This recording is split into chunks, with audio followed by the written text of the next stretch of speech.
from a fantasy perspective, what is your take on this big trade? So I wrote about it for Daily Faceoff.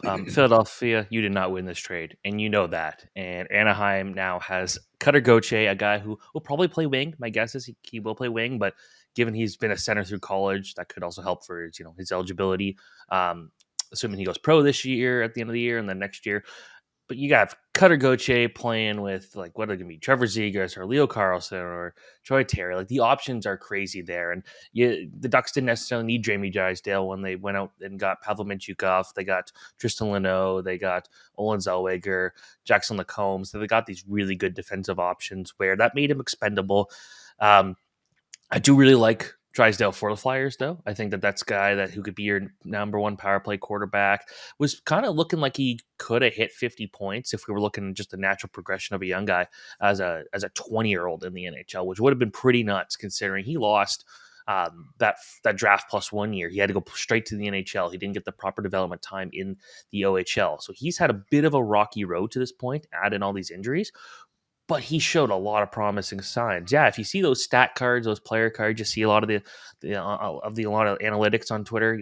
You'll point out that the defensive stats are not great, but from an offensive standpoint, I think he should be hitting 50 points, being that number one right-handed defenseman for the Flyers for a long time. There isn't really a ton of competition there, so I like the players for both teams, but Philadelphia, man, you guys lost this trade. I'm sorry, and you know it. But I wouldn't be disappointed about the guy you got. I think he's going to be a very important player for the Flyers moving forward.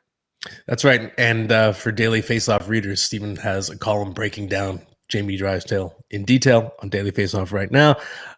Before I give my take, quick disclaimer: I apologize if I sound terrible. I'm just getting over a cold, so my sinuses are all clogged, so I sound a little I sound a little bit like Professor Frank from The Simpsons.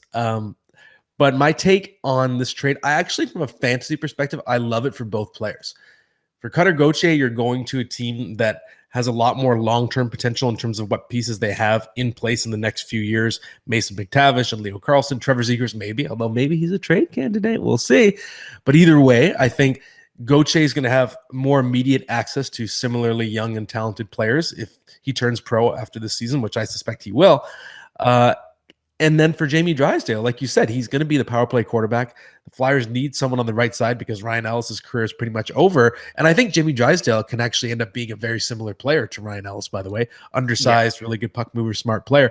And I think that he's going to step in and probably get some of those minutes right away. Like, I think he's a pickup in fantasy right now. I think they're going to throw him to the Wolves and give him a shot. So I think he's no longer going to be blocked or competing with other, maybe even more talented offensive defenseman prospects like Olin Zellweger, Pavel Mintyukov, and goes on and on. He was going to have to fight those guys for years to come to get those high-end minutes in offensive situations. Now I think he's the guy in Philly. So I think it improves the fantasy value long-term of both players.